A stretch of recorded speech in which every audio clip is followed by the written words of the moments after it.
صلوا علیہ وآلہ۔ بسم اللہ الرحمن الرحیم۔ صحیح البخاری حدیث نمبر 566۔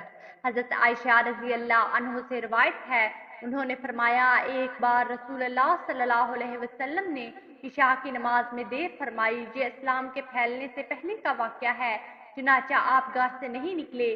تان کا حضرت عمر رضی اللہ عنہ نے عرض کیا کہ عورتوں اور بچوں کو نیند آ رہی ہے۔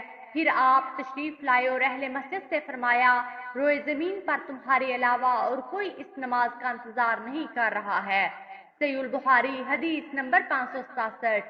حضرت ابو موسیٰ اشعری رضی اللہ عنہ سے روایت ہے، انہوں نے فرمایا میں اور میرے وہ رفقا جو میرے ساتھ کشتی میں آئے تھے وادی بطحان میں پڑاؤ کیے ہوئے تھے، جبکہ نبی صلی اللہ علیہ وسلم مدینہ منورہ میں تشریف فرما تھے۔ چنانچہ ہر رات عشاء کی نماز کے لیے چند آدمی نبی صلی اللہ علیہ وسلم کی خدمت میں باری باری حاضر ہوتے۔ ایک دن میں اور میرے ساتھی نبی صلی اللہ علیہ وسلم کی خدمت میں حاضر ہوئے تو آپ اس دن کسی کام میں مصروف تھے اور آپ نے نماز عشاء میں اس قدر تاخیر فرمائی کہ آدھی رات ہو گئی۔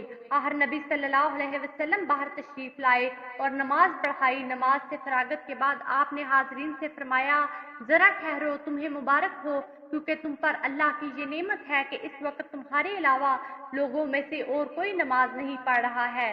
یا فرمایا اس وقت تمہارے سوا کسی نے یہ نماز نہیں پڑھی۔ معلوم نہیں آپ نے ان دو باتوں میں سے کون سی بات ارشاد فرمائی۔ حضرت ابو موسیٰ اشعری کہتے ہیں، ہم لوگ رسول اللہ صلی اللہ علیہ وسلم سے یہ بات سن کر بہت خوش ہوئے اور خوشی خوشی واپس آئے۔ صحیح البخاری حدیث نمبر 561۔ حضرت ابو برزہ اسلمی رضی اللہ عنہ سے روایت ہے کہ رسول اللہ صلی اللہ علیہ وسلم عشاء سے پہلے سونے اور اس کے بعد گفتگو کرنے کو ناپسند فرماتے تھے۔ صحیح البخاری حدیث نمبر 569۔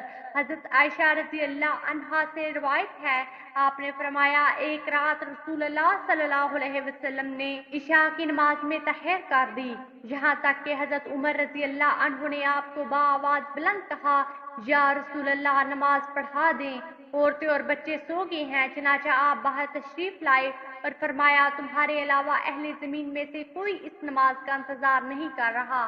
راوی کہتا ہے کہ ان دنوں مدینے کے علاوہ کسی اور جگہ نماز نہیں ہوتی تھی۔ نیز صحابہ کرام رضی اللہ عنہ عشاء کی نماز شفق غائب ہونے کے بعد رات کی پہلی تہائی تک پڑھ لیتے تھے۔ صحیح البخاری حدیث نمبر 570۔ حضرت ابن عمر رضی اللہ عنہ سے روایت ہے، انہوں نے فرمایا رسول اللہ صلی اللہ علیہ وسلم کو ایک رات عشاء کی نماز کے وقت کوئی ضرورت پیش آ گئی تو آپ نے نماز کو مؤخر کر دیا، یہاں تک کہ ہم لوگ مسجد میں سو گئے، پھر بیدار ہوئے، پھر سو گئے، پھر بیدار ہوئے۔ بعد از نبی صلی اللہ علیہ وسلم تشریف لائے اور فرمایا اہل زمین میں کوئی تمہارے علاوہ اس نماز کا انتظار نہیں کر رہا۔ حضرت ابن عمر رضی اللہ عنہ اس بات کی پرواہ نہیں کرتے تھے کہ عشاء کی نماز جلدی پڑھیں یا دیر سے ادا کریں، جب انہیں یقین ہوتا کہ نیند سے مغلوب نہیں ہوں گے، اور وہ نماز سے پہلے سو جاتے تھے۔ ویڈیو کو لائک کیجیے، زیادہ سے زیادہ شیئر کریں اور ہمارے حدیث پروف چینل کو سبسکرائب کریں۔ جزاکم اللہ خیرہ۔ اگلی ویڈیو تک کے لیے اجازت دیجیے۔ اللہ نگہبان۔